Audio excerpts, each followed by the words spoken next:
What we're talking about today is the AWS CWI exam. If you don't know what the AWS is, you're in the wrong business. That's the American Welding Society. They basically dictate everything that the welding industry does. The Certified Welding Inspector exam is a very difficult exam. I'm just going to kind of give you some pointers on how to pass it, some should do's and some should nots that you should be doing or should not be doing. The first thing you have to do is decide what code book you're going to work with. There's two that you can take it with, AWS D1.1 and the API 1104. This is the D1.1 right here, the structural steel welding code. That's what I took it with. People will tell you to take it with the API 1104 because it's a lot thinner of a document. This is very thick, as you can see. The reason that I feel, it's just my personal opinion, that you should take it with the D1.1 is because of a number of reasons actually. First and foremost, if you take this book and you cut it in half right off the bat, this second half is all annexes that you don't use. You only use this first section here. Another big reason, and this is probably the most important reason, if you open up the back, you'll see it has an index. The 1104 does not have an index. That is a big deal. If you get a question during the code section of this and you have no idea where it is, you can always go to the index. That's the reason that we use the D1.1. You can use whatever you want, but I would suggest using the AWS D1.1. I passed this test when I was 23 years old in 2005, and I did it with this. And people came up to me and they said I was crazy because I had the D1.1. And I asked one gentleman and I said, "How many times have you taken this?" And he said, "Well, this will be my 6th time." I passed it on my 1st time. He was using the 1104. He was on his 6th time. I don't know if he passed it, obviously, because I have no idea who the guy was. But I would suggest the D1.1. Again, it's up to you. You can do whatever you want. But let's get into what the test is all about. Part A is going to be fundamentals. Part B is going to be practical. And Part C is going to be the code section. All right, a little bit about the test here. You're going to have 2 hours for each section, so you're going to have a total of 6 hours. It's a long test. People screw up on the time. They sit there and say, "I have 150 questions for the fundamentals part," and they go, "I have so much time for each question." That is a huge mistake. You don't want to look at it as, "Hey, I only got a minute and whatever for this question." You know, what you do is you go through each section, you do the ones that you can go right through quickly, and then you come back and put more time into the other ones. What people do that's a huge error is they'll sit on one question for a huge amount of time and then they run out of time. Each one of these, it's very hard to finish within the 2 hours. So your time management is essential. You want to make sure that you go through and you do the ones that you know right off the bat and then you come back. And I did with the code section, I went back 4 times. I went through, if I didn't know right off the bat, I let it go. Came back, did it 4 times before I was finally done with it. With your book, on your cover, you're going to want to write on the inside, you're going to put notes on the inside of where you think stuff is for the code section part of it. That you're allowed to write on the inside of the cover, you're allowed to tab it, you're allowed to highlight. So what you want to do is either write the notes on the inside of the cover or put tabs on it where you know stuff is going to come up.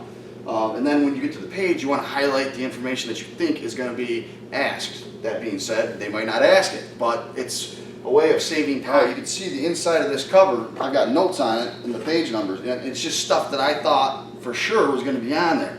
A lot of it wasn't, some of it was.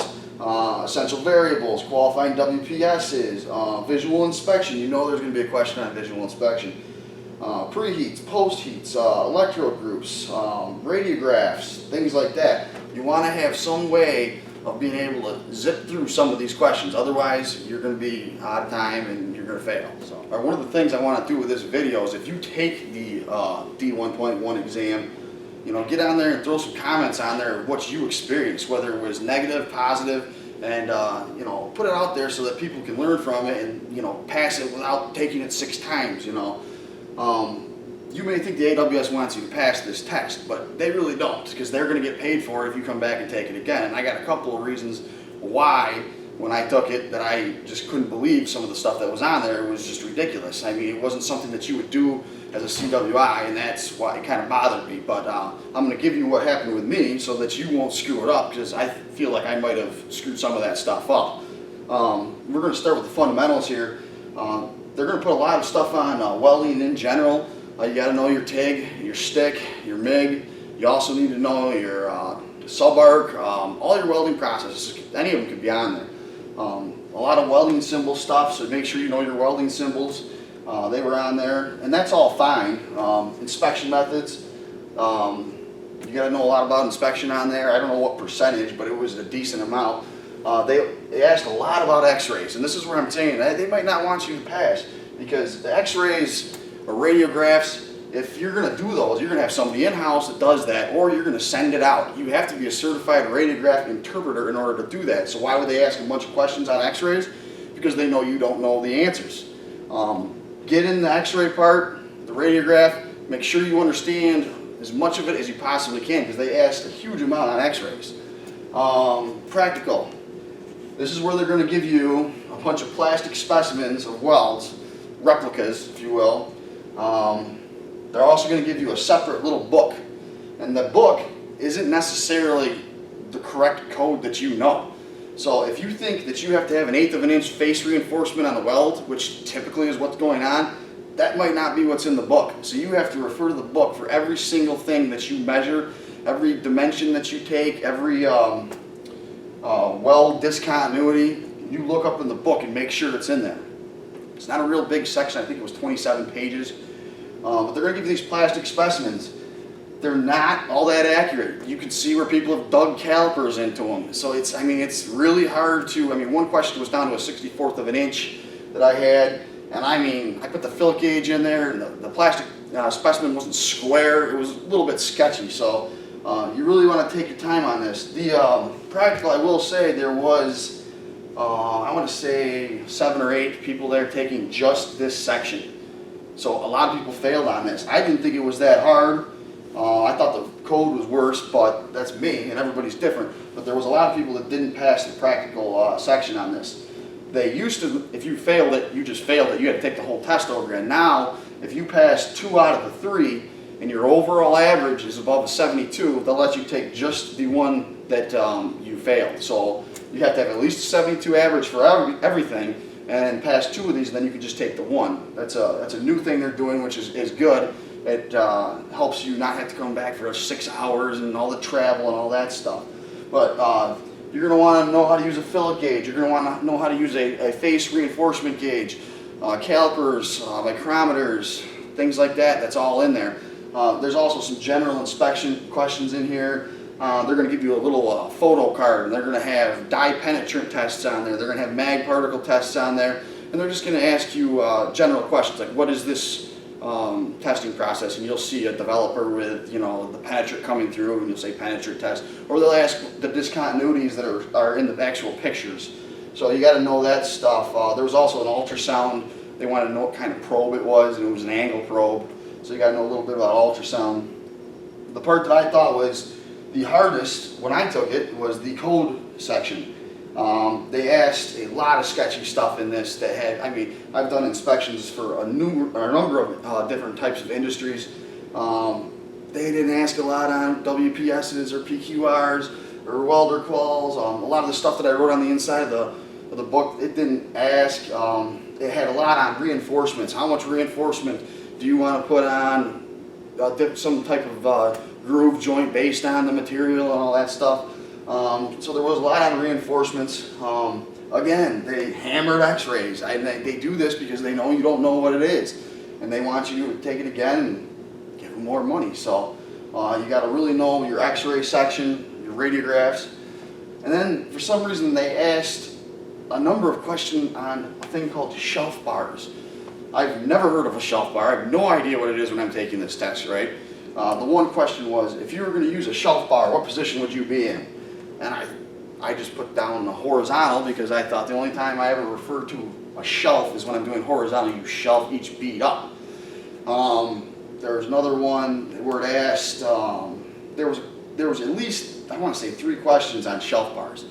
And I never heard of it, and I wasted a good, I want to say 15, 20 minutes because it was driving me crazy. I couldn't find it in the code book. And I never heard of it. I got out and I was asking guys in the parking lot, I'm like, what's a shelf bar? I don't know. It's sketchy. It's something that they added, a little tiny bit that they added to the 2010 edition, and they know you don't know what it is, so they put questions on it. No shelf bars. I'm going to do another video just on shelf bars. When I got home, I got on the internet, I Google searched shelf bars, welding. I couldn't even find anything on the Google search. So that just shows you how limited it is in actual industry. What I found out it's a horizontal groove weld. They'll put a little bar underneath it so that the weld doesn't fall down. Of course, I got on there and the welder blogs, they're all saying, oh, they're sissy bars and this and that. And I mean, if you know how to do a horizontal groove joint, you don't need a shelf bar, right? But they're asking questions on it. Make sure you know what a shelf bar is. So, I mean, this is just what they do. I mean, they also have questions on there that says all of the above, A and B, or C and D, and you got to decipher all those, because you'll be like, okay, I know A is right, but is B right? You question it. So you just got to go with your initial thought. You know, that's usually your best bet. All right, if you have any questions on the CWI exam, feel free to throw them in the comment section. I'll try and answer them, and maybe somebody else will know if I don't know. It's a very difficult test. Make sure you study. Oh, the other thing is there's a seminar that you could take a week before you take the test. I would highly recommend taking that seminar, because I feel like if there was a new thing about something like shelf bars, they would probably say something about it in the seminar. And the first time I took the seminar, and it definitely helped me, and I don't think I would have passed if I didn't take the seminar. All right, like I said, I'm going to add a video just on shelf bars so I can show you what it actually is, and it's very limited, but you know, it's out there. And I actually researched it as soon as I got home and made sure I knew what was going on with it. So we'll take a look at shelf bars, and there's actually a print that I found on there. And I also found some blogs where welders were spewing about shelf bars. And I also found a D1.1 revision that was added about these shelf bars. So if you want to see a video on shelf bars, just keep posted. It'll be up here soon. If you have any questions, like I said, put them in the comments. Good luck on your test if you're taking the test. All right, thanks for watching and subscribing to TV Welding.